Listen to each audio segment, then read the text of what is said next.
You can start now. Yeah, you can start the music. Good afternoon, ladies and gentlemen. If you can have everybody switch on off their phones or put them on silent, and if you can just stand up for the procession. Thank you.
Waar die wilgers welig spruit, doringboom sy skadu sprei, soos ons groei in kundigheid, mag U ons vry. Sien ons hoe hier lei met die hand, laat U sien rus oor ons land. Three strong streams united flow, Africa stands proud and tall. As we learn, we trust, we know God is in control. Bless us, O Lord, guide us with grace. May not waste. Bless us, O Lord, sien ons hier. Ore Jehovah, Sembolena, sien ons, bless us, O Lord.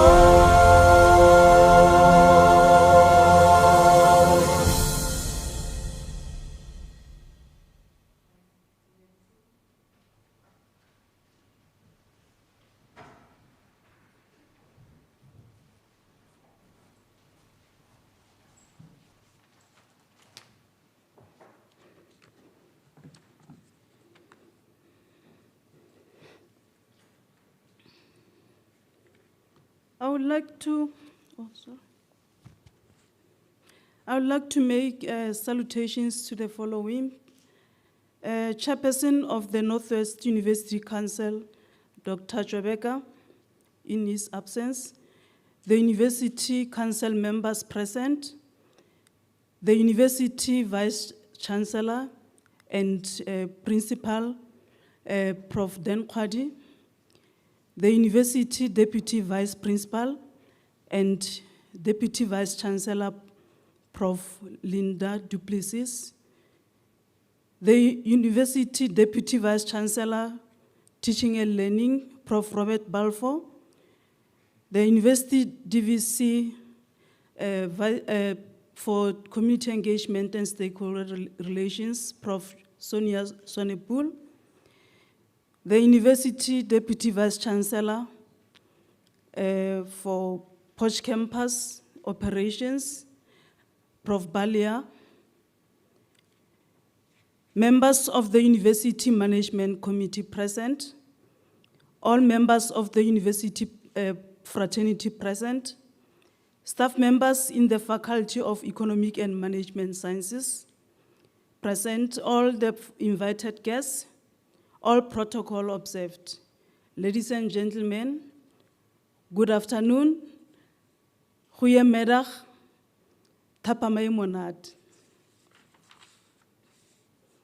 I'm delighted to welcome you to the Faculty of Economic and Management Sciences first hybrid inaugural lecture titled The Consumer at the Epicenter of the Impending Pan-African Wave, delivered by our Professor Potgieter, who is also the Deputy Director in the School of Management Sciences. This is the first faculty inaugural lecture of the academic year, also delivered on hybrid, using the hybrid mode, and also during the COVID-19 pandemic. So the Lord has blessed us with a beautiful day as we advance in the art of strengthening neighborhood ties and enhancing research activities among renowned scholars at the institution through the inaugural lecture platform, among other things. An inaugural lecture is an auspicious occasion for any academic institution. It is a moment when a newly appointed full professor is acknowledged, congratulated, and introduced to the university's academic and non-academic communities. The platform allows the professor to interact, to share their brilliant discoveries, innovate ideas, and profound insights with the public and the larger academic community, and to catch up with alumni.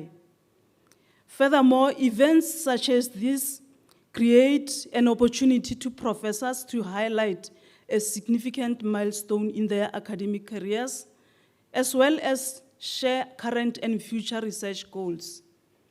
So the inaugural lecture series contributes significantly to the university's position as an arena for public illumination within the broader community.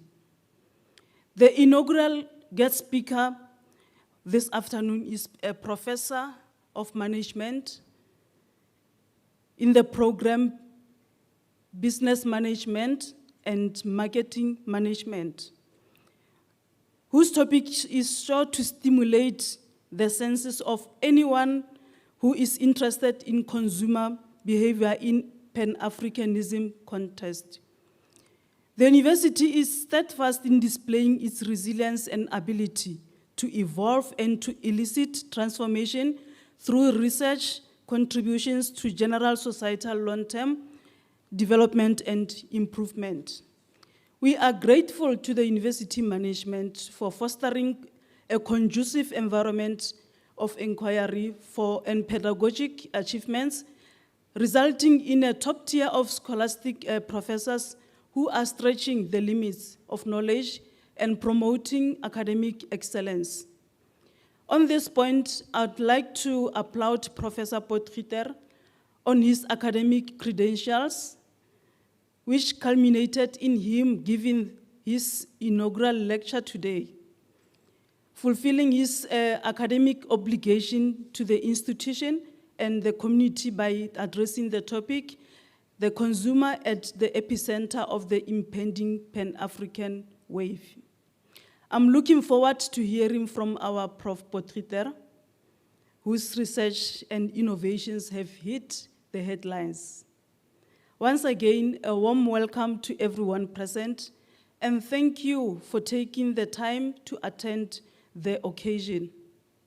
May God continue to bless you. My heartfelt wishes to you, Prof Marius Potgieter, on your special day. Thank you.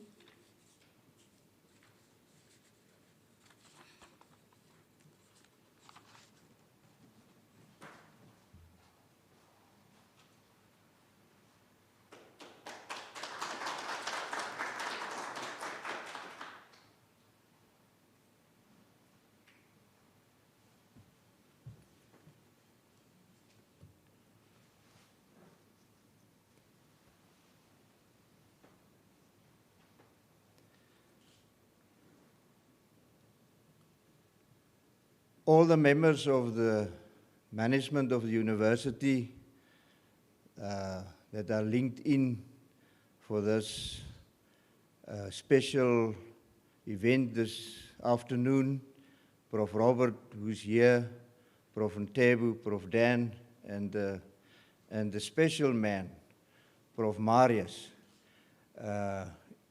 and all the staff members, family and friends. Good afternoon. It's a pleasure for me and a privilege to do this introduction of Prof Marius. This event, I think, is the highest fulfillment of an academic in an academic environment. You can be maybe in management, you can achieve some heights, but in an academic way, I think the inaugural lecturer is that fulfillment of an academic. And Prof Marius, I'm so glad that I can do this, that I can be here. Thank you for the years that we have worked together now as a team to manage the school. You are doing a great job, and it's a privilege for me. And I hope that for the time that I will still be at the university, we can carry on taking the school to higher heights. And congratulations from all the school members and from me. And with that, I'm going to do the introduction. Marius, the only brother to two sisters, grew up in Germiston and matriculated at Hoërskool Vryburger. He obtained his BBA degree from Andrews University in Michigan, USA, the BCom honors and the BCom MCom degrees from UNISA, and his doctorate from the Tshwane University of Technology. Marius was appointed at the NWU in 2014. Here he established himself in the School of Management Sciences and dedicated himself to postgraduate studies. Marius presented and was involved with 52 papers presented at conferences in various countries. He published 40 papers in academic journals and always served on an editorial board for a number of journals. Marius often acts as examiner for master and doctoral degrees, and he is also an external moderator for a number of universities. In his free time, he enjoys traveling, photography, and reading. And with this, Marius, it is now your turn to entertain us.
Okay, let us just hear. All right, there is sound.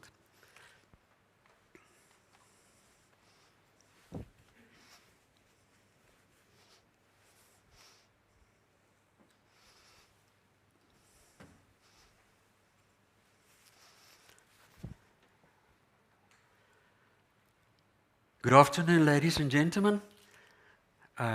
Thank you very much for taking the time to be with us. This address is dedicated to my parents, my family. You are my foundation in life, and then my friends. You are my pillars of support. The management of the Northwest University, campus management, the deanery of the Faculty of Economic and Management Sciences, the directorate of the School of Management Sciences, the School of Management Sciences, colleagues, friends, and also our virtual community. It is indeed an honor for me to be here in your presence this afternoon. When I look back at my road I've traveled up to now, I always ask myself the question, did I make a difference? I've come across many students, many colleagues, and many academics all over the world. But to me, it's not how many CV items I have. To me, it's not who I am. To me, it is, do I make a difference in the lives of other people?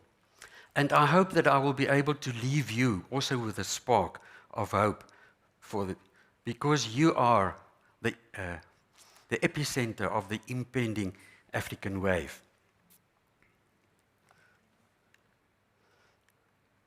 Let me just get this to click. Now, in terms of formalities and protocol, all protocol observed and authorship acknowledged where possible. Now, this you will see quite often. It is actually a tracking mechanism. So if you follow the tracking mechanism, then you will know how far we are from our refreshments. Now, the key terms that will be used in this address is firstly the consumer. Now, the consumer is any person who buys and uses products and services, and that is you and I. And also part of this address is the word Africa that appears quite often. Now, Africa is the vast expanse that we call home and where we find ourselves. And Pan-Africanism refers to continental Africa, and it is inclusive of all the descendants of this continent. And wave refers to the upcoming or the rising of Africa as a world force to be reckoned with. And within this upcoming world force to be reckoned with lies our prosperity as consumers. Now, this address is based on the 3P model. Now, the 3P model stands for past, present, and prospects. And prospects can be translated into our future prosperity. Because our past determines our present, and our decisions of the present will determine our future prospects. And that is where we are as consumers, and our prosperity lies in our own hands. Keep track on the tracker, or keep an eye on the tracker. Now, what is prosperity and where does it come from? Now, different theories are used to explain the road to prosperity. And the theory that applies most to this specific address is the theory of happiness. But happiness is an emotion, a feeling that does not last very long. And it's not going to take you anywhere. But happiness forms part of well-being. And once we enter the field of well-being, then we've got positive psychology. And positive psychology is this positive mental attitude that you have, abbreviated or acronymed as PERMA. And PERMA is an acronym that stands for positive emotion. This is where happiness comes from. Your engagement, positive relationships with other people, meaning and accomplishment. But on its own, it does not guarantee any form of prosperity. Added to this is our motivation. So added to your positive frame of mind is motivation. You must want to accomplish something. And this is based on achievement, the urge to accomplish, Secondly, power, and power stands for self-esteem and reputation. And then we also have affiliation. And affiliation refers to your relationships with other people. Now, if you add PERMA and you add the theory of motivation, then you still do not have prosperity. Something must happen. And for that magic to happen, this is what we call, you need to take action. Prosperity cannot be given to you. It is something that you need to create. And this is where you have to take that inner driving force and create prosperity by taking action. And this action then translates into the upcoming or the impending Pan-African wave. I hope it makes sense to you how it all fits in and the theories, etc. All right, and there's our tracker again. Now let us take a closer look at consumers and consumer behavior. Now, searching why study consumer behavior, I've used the words why study consumer behavior, and I typed it into Google and to Firefox, and it yielded 442 million hits, just illustrating the importance of why we should study consumer behavior. Now, this importance asks for deep probing, deeply going into understanding exactly what consumer behavior is. Because, ladies and gentlemen, if businesses and marketers want to transform your needs and your wants and your desires and your preferences into products and services, they need to understand you as a consumer.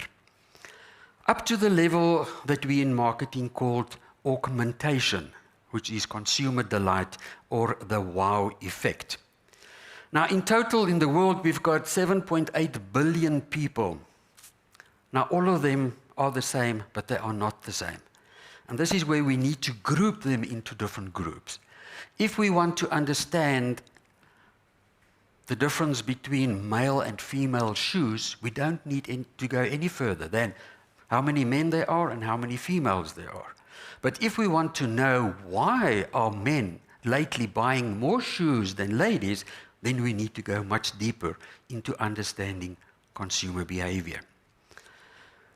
Now, the grouping of consumers is a controversial topic, depending on the purpose. Why do you want to group consumers? Because there are just as many similarities as there are differences. Now, our extant literature search yielded between 4 and 15 different typologies of grouping consumers. I hope you were able to identify the group you associate with in this specific instance. But keep in mind, it will differ depending on the purpose of the grouping. Now, the focus of this address is on the consumer of Africa, you and I. And there are many continental similarities. And these continental similarities of Pan-Africanism outweighs the differences between regions and countries and also other continents. So this address is incorporative of Africa as a consumer market. Now, understanding the consumer is really not an easy task. Just ask my family if it is easy to understand me. And there are many scholars and academics who devote their entire life, all their time, all their energy, all their resources to understanding one small little aspect of consumer behavior. Because consumer behavior consists out of a complexity of intertwined influences. And in every situation, your behavior might change. Depending, am I buying yogurt versus am I buying a bread to impress somebody as a gift?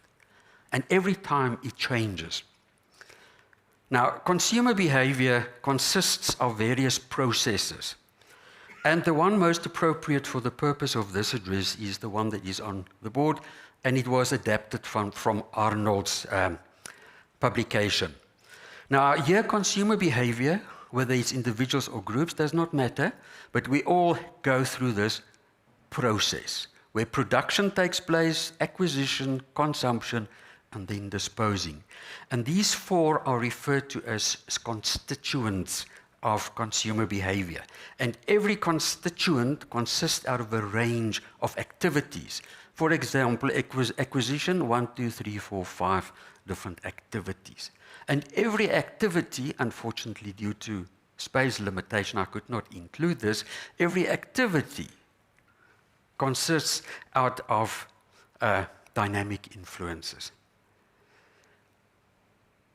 Now, the multidimensional phenomenon called consumer behavior is presented by an infinite circle.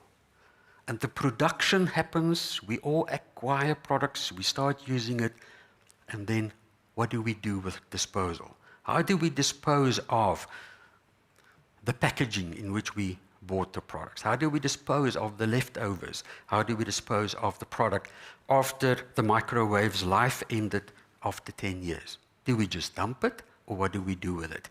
And this is where somebody's disposal can be the input to another person's production. But two dangers to guard against is overconsumption. Can easily happen in our modern society. Now, there are two results of overconsumption. The one leads to wastage, and the other one leads to depletion. And the second danger is fast fashion. And this is where a product will become very, very fashionable overnight. And everybody buys the product, and next month it disappears from the market. What happens to all the production and all the people involved in creating those products?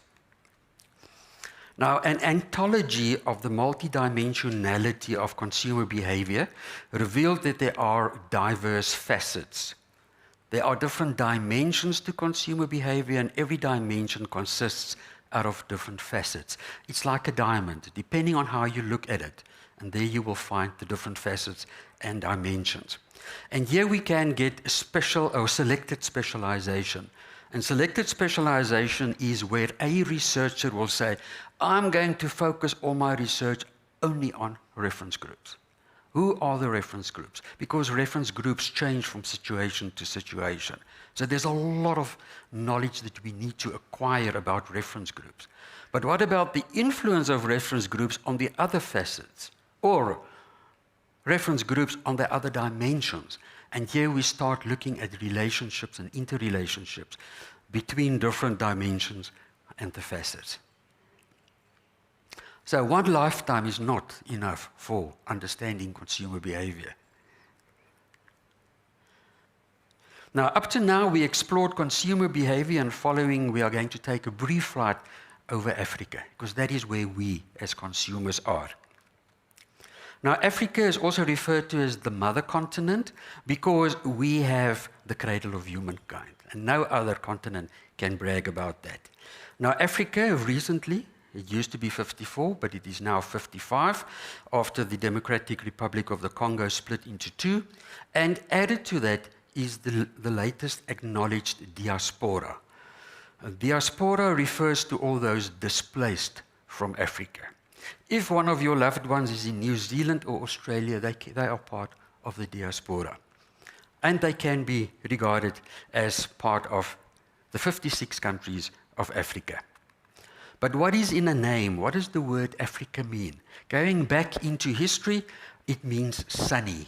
And do we not love our sunshine and our barbecues?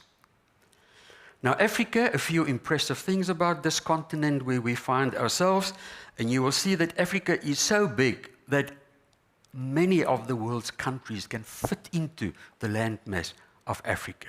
Africa is the second biggest continent in the world. 55 countries, 1,500 languages. At the university, we are looking at four official languages. In Africa, there are 1,500. The second most populated in the world, the average age of the African is 20 years, a very young population. Some outstanding facts: our Nile River is the longest in the world. Madagascar is the largest island. The Victoria Falls is one of the 7 wonders, natural wonders of the world. Lake Victoria is the second largest freshwater lake in the world. And Africa's population Currently, 1.3 billion. Africa, not South Africa, Africa. However, it is predicted within 30 years to double to 4.5. Within 30 years, Africa's population will double. That means Mafeking, as we know it, will be double the size. I hope top management is already approving the master plans for doubling the university facilities, because it's only 30 years, or less than 30 years. Taking a closer look at the statistics of Africa, Africa divided into different sub-regions to be able to track it. Eastern Africa has the highest population, which is followed by Middle Africa with the highest fertility rate, and then we have Southern Africa with the highest average age of 27. The Africa age is 20, South Africa's is 27. Mostly because the people in South Africa enjoy a better quality of life. What is predicted or planned in the pipeline is by 2030, there will be an African continental free trade area. Now, Africa is one of the fastest growing consumer markets in the world, and it is anticipated that Africa, as continent, will become the world's biggest free trade area. However, a word of caution, we cannot generalize because there are many different regions, many different countries, and many different groups of people on the continent of Africa. And a change that we need to keep in mind is the natural inclination of young people who are moving away from nice to haves. It's nice for us to have an iPad, but it is a must-have for young people. And that is a major impact on consumer behavior. Now, Africa have the Africa Union, who turned the Africa dream into prosperity, or is one who is endeavoring to turn it into prosperity. And Africa was divided into 8 regional economic communities. Now, South Africa is part of COMESA and SADC, and you will see it on that side, COMESA and SADC, the Southern African Developing Community. And when we look at imports, these are all, the imports.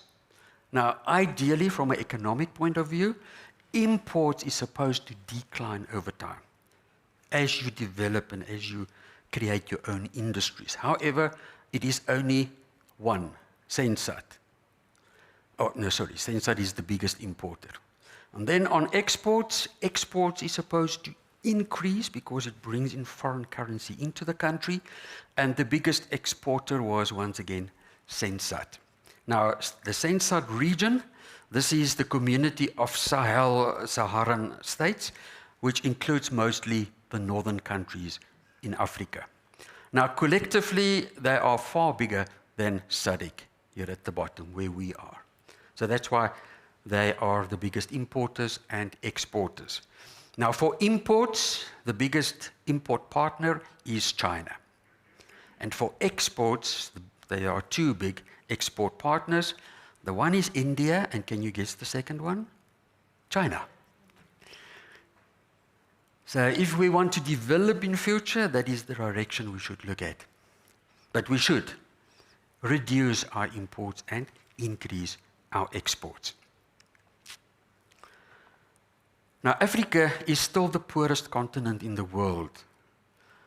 And we will now take a closer look at what stands between us as consumers and prosperity. Because if we cannot identify what stands between us, then we will never know how to deal with it. Now, an analysis was done looking at various authors and acknowledged writers on this field, and a thematic analysis was derived. And when taking all of this into consideration, I identified 7 outstanding hurdles that prevent us from getting to the prosperity that we desire.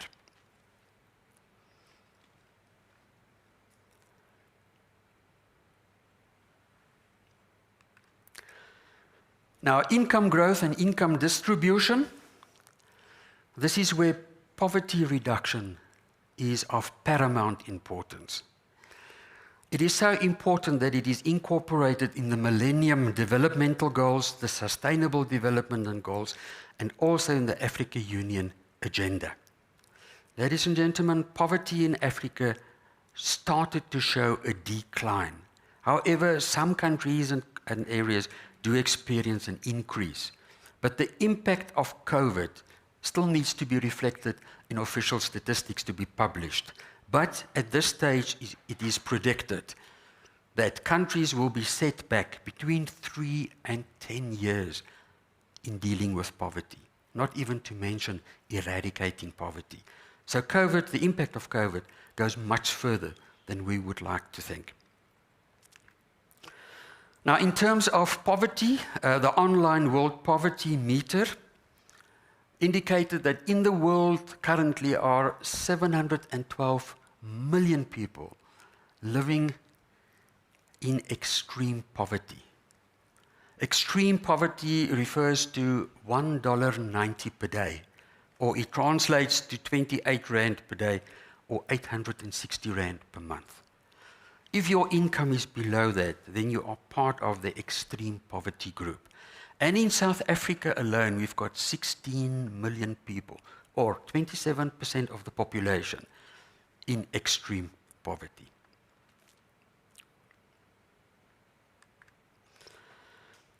Social protection, redistributing the achievements achieved from growth and development.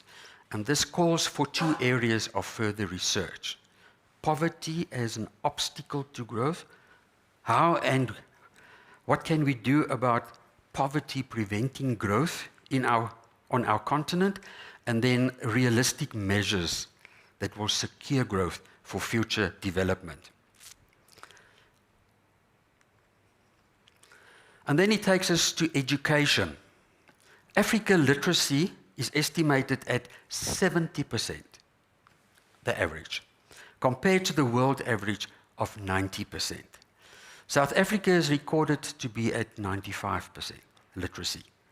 Now, there's a direct link between education and poverty. But a main concern are the following: access and equity. 43% of the children in Africa do not go to school. Relevance and equity. Most children in grade 2 and 3 cannot read. Limited financing. Spending on and investment in education in Africa is still far below the average of other developing and emerging regions in the world. And lastly, poor educational systems, leaving teachers and children destitute, and often military conflict, such as school kids being abducted from school. Irrespective of the circumstances, as long as we can learn. Another major hurdle standing between our prosperity and us is domestic violence. Now, every human being, irrespective of the continent, is entitled, but do not necessarily have justice in this regard. There's a lot of gender inequality, and gender violence takes place because of social disparities. Discerning is the fact that if you look at the statistics of violence, the number of cases reported is far below the number of occurrences. People do not report violence. Firstly, because they do not know that they can report violence. They don't know where to go to report the violence. And another consequence is violence is expected. Research was done, and it was found that 51% of women in Africa regard husband beatings as justified. This is in Africa. I'm not sure of the specific statistics for South Africa. But burning the food or spending too much time with your neighbor justifies husband beatings, as reported by 51% of the women in Africa. There's still a lot of gender inequality. Girls do not have the same rights as boys. Girls need to leave school at an early age and to get married. Women currently forms 50% of the Africa population, but they account for 70% of the poor. So, Madam Dean, we've got lots of work to do. Now, South Africa is regarded as the most gender equal country in Africa. Now, when we look at the violence spider web, then a few interesting facts. South Africa does not feature there, but physical violence, the highest reported is Zambia and the DRC, followed by Cameroon. And when we look at emotional violence, the highest one here recorded is Uganda. And so you can track domestic violence. There are various statistics, shocking statistics available. But this stands between the consumer and prosperity. Which takes us to youth employment. The world is entering a youth bulge, and 60% of Africa's youth is 24 years old. And 33% of the youth will live in Africa by 2050. So there's a lot of planning that needs to take place to accommodate for this growth in the youth market. But unfortunately, 60% of the unemployed is the youth. Now, there's a high tendency amongst young people to urbanize in search of a better future. And this then leaves them exposed to weak family and community structures. Because they leave their jobs on the rural area, they migrate to cities or urbanize, and they can only find jobs in the informal sector with no security. And this is where the Africa Union Youth Charter is developing initiatives to get the youth involved. But they need to be involved by taking ownership as well as responsibility for development. Now, youth unemployment, underemployment, and being employed in vulnerable positions is not just an Africa phenomenon. It is taking place worldwide. And this then takes us to structural transformation. Convergence ought to be accelerated. Convergence between traditional sectors of the economy and more modern sectors of the economy. And what is required is renewal of industrialization. Many of our factories are closing down. We are importing our toothpaste from China. Why? We used to make it in South Africa. We are importing a lot of products nowadays instead of producing it ourselves. And this is where processing and manufacturing is required. And specifically the agricultural sector. A lot of people, young people, are leaving the agricultural sector, where they still have jobs, where there are prospects of development, and they find themselves in dark alleys in cities. But industrialization with infrastructure development is required before the consumers of Africa will be able to realize prosperity. And then we've got labor demand. Unfortunately, there is no growth for unskilled labor demand in the manufacturing industry. Now, to be able to bring prosperity to the young people in Africa, we need to develop labor demand in manufacturing. And hopefully community projects will greatly contribute towards this. But one of the main pitfalls of Africa is we are exporting our raw materials unprocessed. We should add value to our raw materials.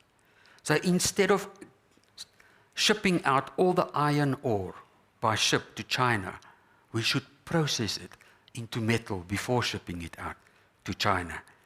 And that is where labor demand in manufacturing kicks into the equation. Now, an example of the Africa Union initiative in this regard, there are various examples.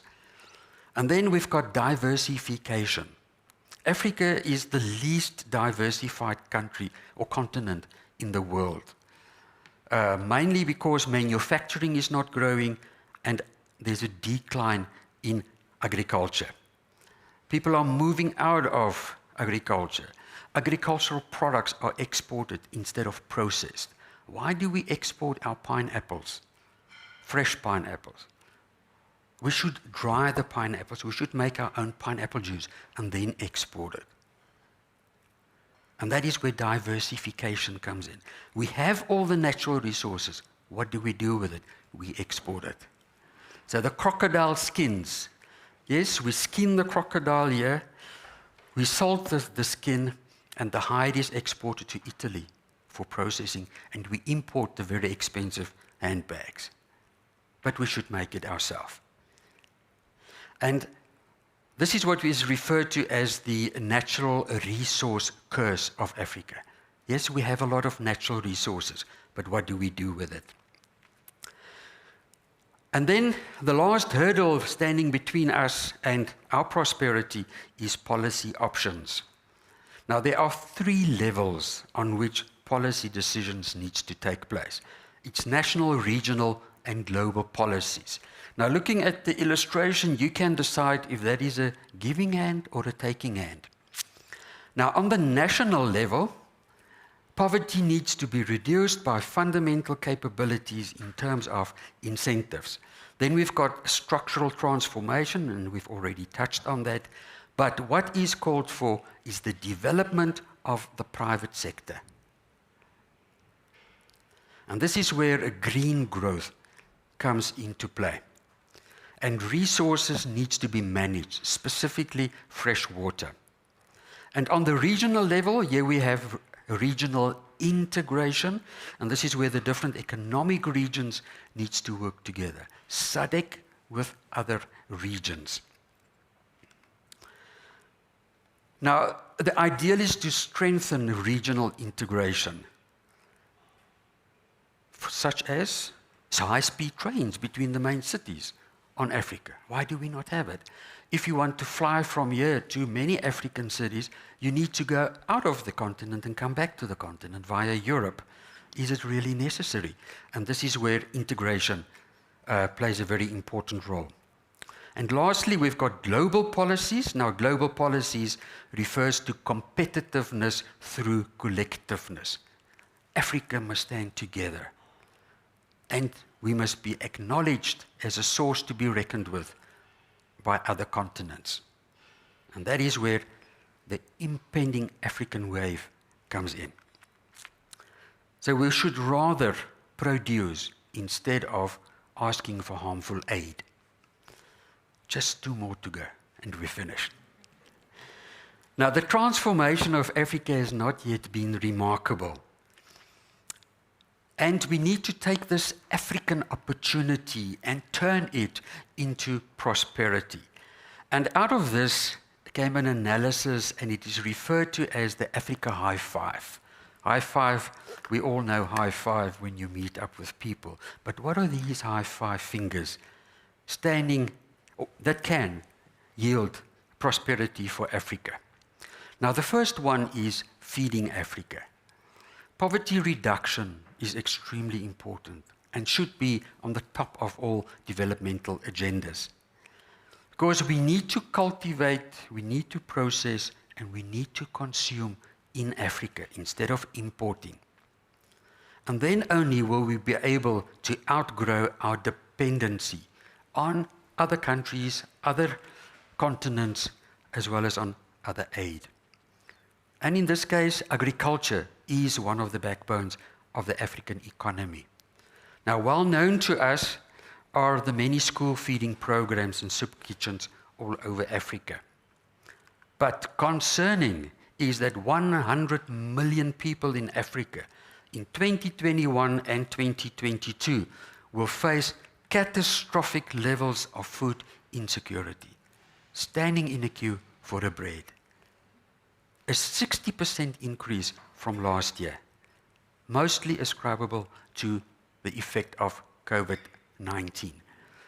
As illustrated here, very vulnerable is the Democratic Republic of the Congo, Sudan, Zimbabwe, Burkina Faso, Niger, and Mali. And you can see the catastrophic increase in food insecurity. Which takes us to the second high five, and this is powering Africa. Now, economic growth hinges on infrastructure development, and part of this is providing electricity. Now, very interesting, in Africa, 16 countries listed as providing electricity only to 1/4 of their population. Only 25% of the people have access to electricity. I had a student from Nigeria, and he told me that they might have electricity for 2 or 3 hours once a week. They don't have laptops, they use typewriters, otherwise they get nothing done, because they do not have electricity. South Africa, however, we are very fortunate. We are listed the top 6, with 75% or more having access to electricity. However, please take in mind that this does not include load shedding. Then thirdly, we have integrating Africa. We need well-interlinked markets, linking the rural areas with urban areas, with intra-regional trade flows. If a person or a community project in Mafeking starts developing curios, and they want to export those curios to Botswana and to Zimbabwe and to even to Tanzania, how difficult is it to get those products there? Are they infrastructure? Do we have currently import and export agents who will deal with it? But hopefully in future we will not need import and export agents if we have a free trade zone. Now, the aim of the Africa Union is to create one African market. This is the African Continental Free Trade Area, and it is envisioned for 2030. It is envisioned. However, a major problem is, up to now, only 18 of the 55 countries are fully supporting this trade area. And the implication of this will be, it will be very similar to that of the European Union or the United Kingdom or the United States of America, where we in Africa will have one currency, one passport, free travel and free movement of people on the continent of Africa. That is on the plan, on the table for 2030. That is what we are moving towards. Will it bring prosperity? Will it bring development? Or will it spell danger? More research is needed on this. Then number 4 is industrialize Africa, bringing industrialization through modern development, strategy and investment. But what we must do in Africa is we have to add value to our primary sector outputs. We cannot continue to export all our raw materials. We have to create a robust private sector with sustainable small business development. South Africa is investing a lot of money currently in small business development, but those businesses do not last more than 3 to 5 years. Why not? What can be done to change this? Then only can we start thinking of bringing prosperity. Some examples of the Africa Union and their involvement in this regard. And then number 5, improving the standard of living for all in Africa. Now, additional investment is needed. And when we look at how do we improve the standard of living for people, first of all, we need to address gender issues, quality and equality, and then fragility and resilience. Now, the fragility lens that is used in order to track the fragility on the continent of Africa is showing that life expectancy is increasing. School enrollment is increasing. School retention is increasing. And the Africa's carbon footprint is decreasing, which is a good thing. Ladies and gentlemen, one example is the Pan-African University. This was something new for me. I was not aware of the Pan-African University. This is a university under the auspices of the Africa Union. But what they do is they will have host campuses in different countries. If you want to study engineering, then you enroll for the Pan-African University, and the campus is in the Cameroon. If you want to study business administration, the campus is Noordwes-Universiteit in South Africa. So it looks like it is specialization into different directions of study. But something that we need to maybe look at more depth, specifically from the Noordwes-Universitei's point of view. And also important is work-integrated learning. And this is where we take our graduates and we put them into selected industries, so that they can get involved in industry as soon as possible. It's also an opportunity for curriculum development for our university. Now, understanding the Africa consumer is based on our behavior, our well-being, our anticipated prosperity. But, ladies and gentlemen, we need to add action to our good intentions. Prosperity is within the reach of all consumers of Africa if the 7 hurdles can be inhibited and if the 5 prospects can be developed. Then can we start to think in terms of prosperity for consumers. What do you see? The last one.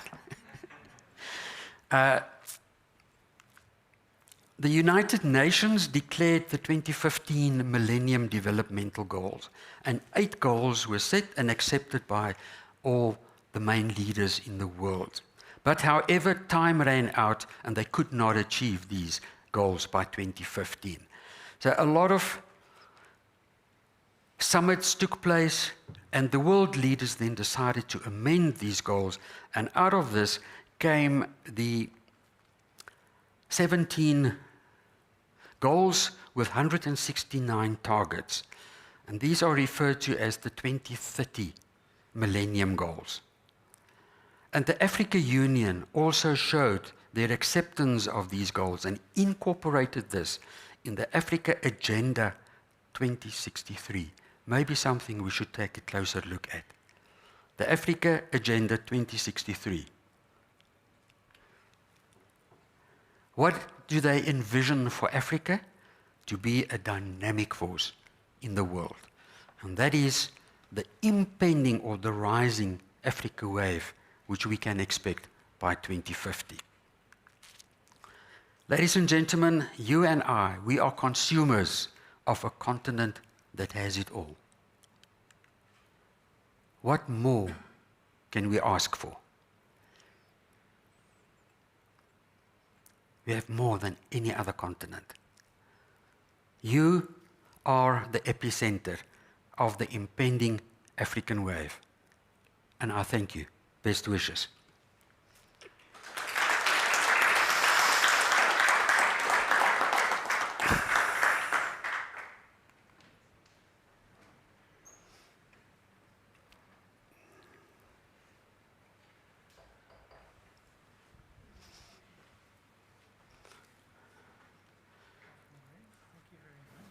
Thank you, Prof.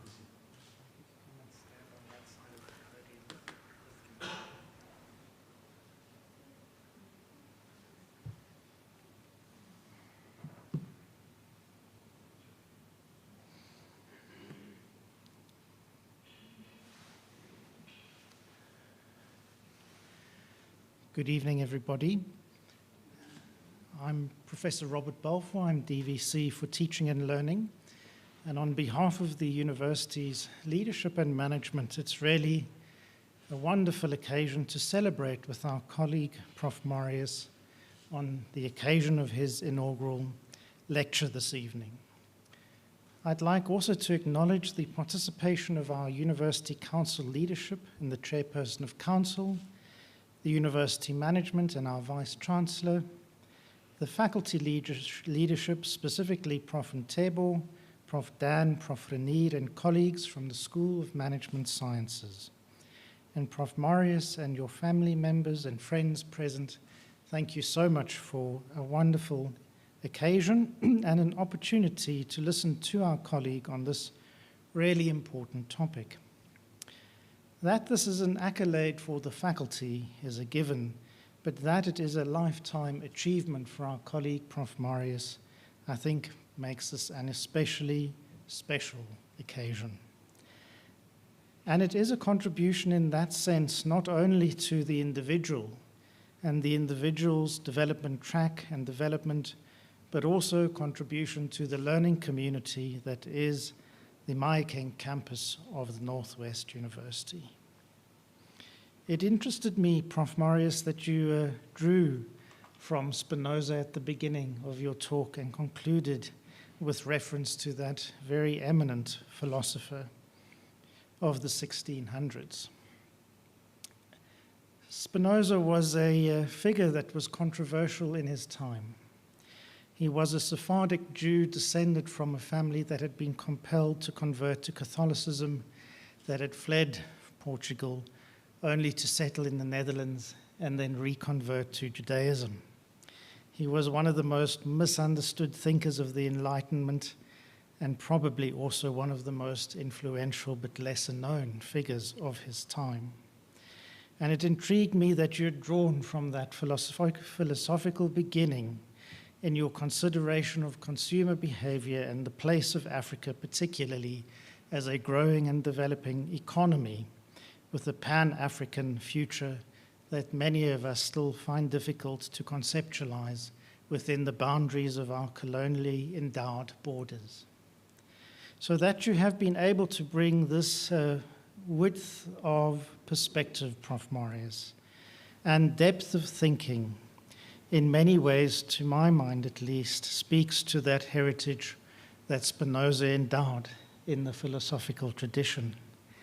He stood in contrast to the local community and in many ways was a stark and contrasting figure to his contemporary times. And the thinking that you have shared with us tonight on consumerism, well, the role of the consumer and the consumer wave in relation to, for example, the links between education and poverty, I think also put you in stark contrast to the thinking of our times. It's not many people that can link violence and poverty in the way that you've drawn that picture this evening, and underlying those two things, of course, gender violence in particular. So I was really thrilled to be able to see how you drew those connections together in the talk. The 7 barriers you suggested also, I think, point overall to a need for integrated thinking at systems and policy level, and you made particular mention to the need to protect manufacturing and industrialization, thinking that goes against the conventional wisdom that we so often hear about these days in terms of free markets and free trade. And if we think about the world's dominating economies, they all began as protected environments. They all started from the basis of a government, a community, a society that protected its manufacturing and its industrialization before they became proponents of the free market and free trade.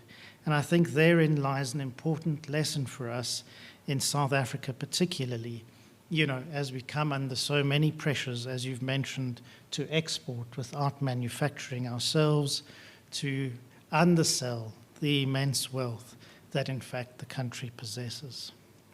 It was also interesting to me, although I'm not sure that it was conscious, Prof Marius, that you linked workplace learning and apprenticeship so very closely together to the need for making or creating a population that would become economically active. And I was pleased to recognize that in the talk this evening because it also aligns very carefully with our Minister, Dr. Bladen Zamandi's latest pronouncements about his priorities for the higher education sector within the next few years, in which he sees very much like you do, the key role to be made available to our young people through dedicated learning opportunities in authentic environments within the economy. So, Prof. Marius, thank you very much for a most stimulating talk this evening. You can see that I took my notes carefully. I wasn't surfing the web or anything while I was busy on my phone. I was thinking and writing with you as you were speaking, and it was such an engaging discussion. And on that note, I think we should offer our colleague a well-deserved round of applause.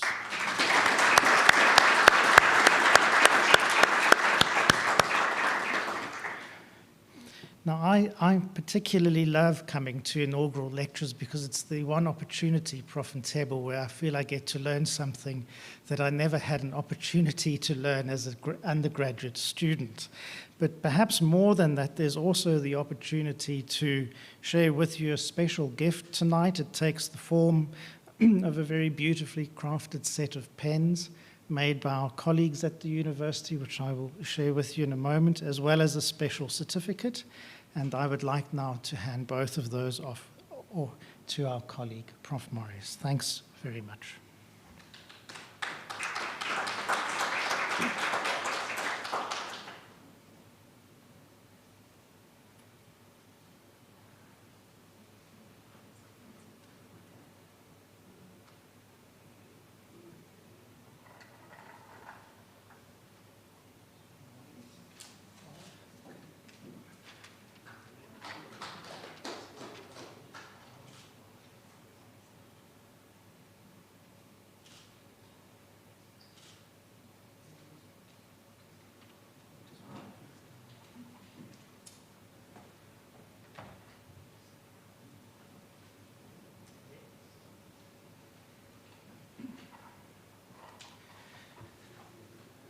Colleagues, this brings us to the end of our ceremonial this evening, and we have a closing vote of thanks from the Deputy Dean, Prof. Dan Metsileng. So, Prof. Dan, we look forward to hearing from you, whereafter we'll all stand for the singing of the national anthem and the academic procession out.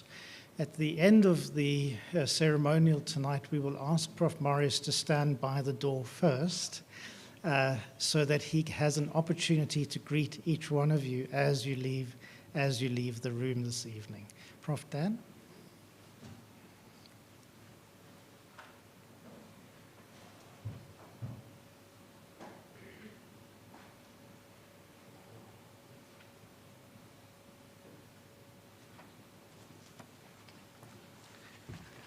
I'm not sure whether I should stand here or down here because with my height, thank you very much.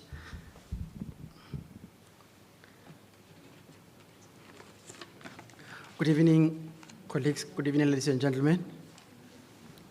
Good evening. Prof. Marius, a beautiful talk. A beautiful talk indeed. The consumer at the epicenter of impending Pan-African wave. And I can see those waves as you spoke here. I can see those waves coming. And I hope they make better of us, the residents of Africa. The children of the soil. I hope the changes that are coming about, all the developments that you thought about, all the agreements, the initiatives that are actually going to be brought about, by all those agreements, those treaties will build and yield the better Africa. The journey to professorship is a different one. The road signs and the landmarks are different from your normal journey, your normal trip to a holiday destination. A journey to professorship, those who are on the path towards professorship would tell you that you are asked to make lots and lots of icons on your laptop, on your computer. That marks that journey. Instead of you marking your journey using certain landmarks, your three sisters, etc., you use it with different formats. You go from a junior lecturer to a lecturer, from a lecturer to a senior lecturer, from a senior lecturer to associate professor. And then the journey starts going uphill, where the data starts running all about. Everything is about what are you doing? What are you impacting on other people, on other youth, young stuff? What are you doing to develop the one sitting next to you? It's no longer about you as a person. All those articles, if they're not bringing about changing the life of the one next to you, they mean but nothing for your journey to a full professor. It is one of a kind. Prof. Balfour, it is a journey that only a few wishes to undertake. Back in my day when I used to lecture, I used to tell my students, you better travel the road less traveled, only if you're thinking success. And success we are talking about is this journey towards completing the mandate, ensuring that you ticked all the boxes, you've closed all the gaps. You now are a full professor. And as Prof. Balfour was handing that certificate, there were goosebumps running through my tummy. There was a lot of, I could see a lot of, I started moving because I know there's a journey I saw, and I wish to congratulate you on the day, on your special day, Prof. Marius Potgieter. One viral colleague, the one cricketer guy says, and I quote, self-belief and hard work will always earn you success. Now, success does not just come by his intelligence. There are a lot of people that had to come through to build this success. And my role here this evening is to thank all those people who played a role, including those who played a role in this program this evening. And maybe to start off with the family, to appreciate the family that is present here today, and those on virtual platforms. I'll start off with the sister and the niece, Marlene Wilken and Annelies Wilken. That is the sister and the niece. And say thank you for the role, for the contribution that you had in the life of Prof Marius Potgieter. I'll go to the second person who's a sister and a brother-in-law, the family of Franco Werner and his wife. Thank you very much, Francois and your wife, for having played the role, for having held his hand when he needed a brother and a sister. Turentia and Johan, who are in Cape Town, the sister and a brother-in-law, thank you very much for that role. Thank you very much for making sure that you support him when he needed that extra rand. You add and you played that role. And to all the friends, all Prof. Marius' friends, Ria Leroux, Hermina Foslu, Daphne Rida, all of you, even those that I did not mention here, you played a role. You played a part in seeing that he become a successful professor today. And he's not only a successful professor because he's got this accolade. There's a track record. There are people behind him. There are students behind him. Some are doctors, some are professors that are actually looking up to him as their mentor, as their professor. And today, the confirmation here says he did travel his road less traveled. We've seen Africa high five. All we can say today as we live here, as we give him that high five, we must remember that the Feeding Africa, the high five issue. We must remember the Powering Africa and all the other three that relates to have Africa high five theory that he actually brought and presented to us. Before I go to management and everybody, I want to thank the Lord, the Almighty Lord, for his contribution in your life. And I say, glory always be to him. Glory to the Lord for his gift of life, to Prof. Marius Potgieter.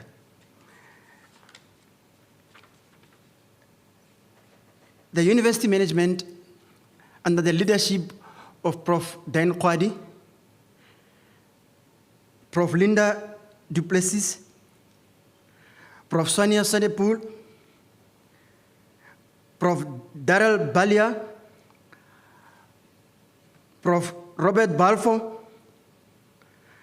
Prof. Jeffrey Mpahlele, the Executive Dean of the Faculty of Economic and Management Science, Prof. Ntebo Moroke, the Deputy Deans, Prof Herman van der Merwe, Teaching and Learning Professor Herman van der Merwe, the Deputy Dean, Research and Innovation, Professor Balfo Sarujal, the Director for Management Sciences, here present today, Professor René Janse van Rensbeck, and the colleagues entirely in the School of Management Sciences and the faculty at large present here, and all those in the virtual platforms. Thank you, and thank you very much. To the team that organized this event, the organizing team for these, from the Dean's Office, Nombulelo Gumede, Esti Mtoch, from Prof Marius' office, Litlotlo, Lebeko, the photographers, the guys who are arranging the whole setup, the virtual people who are actually arranging, making sure that people from Cape Town are able to see and hear us here today. The team from those who are bringing the gowns and everything to us, thank you very much, and thank you for making this day a success. On that note, I wanted to quote one Maya Angelou in closing. And she says, without courage, we cannot practice anything other, any other virtue within consistency. We can't be kind, true, merciful, generous, or honest. Maybe I should re-quote that quotation. It says, and I open quote, without courage, we cannot practice any other virtue. With consistency, we cannot be kind, true, merciful, generous, or honest. Close quote. On that note, colleagues, friends and family, thank you very much and enjoy the rest of the evening. Thank you.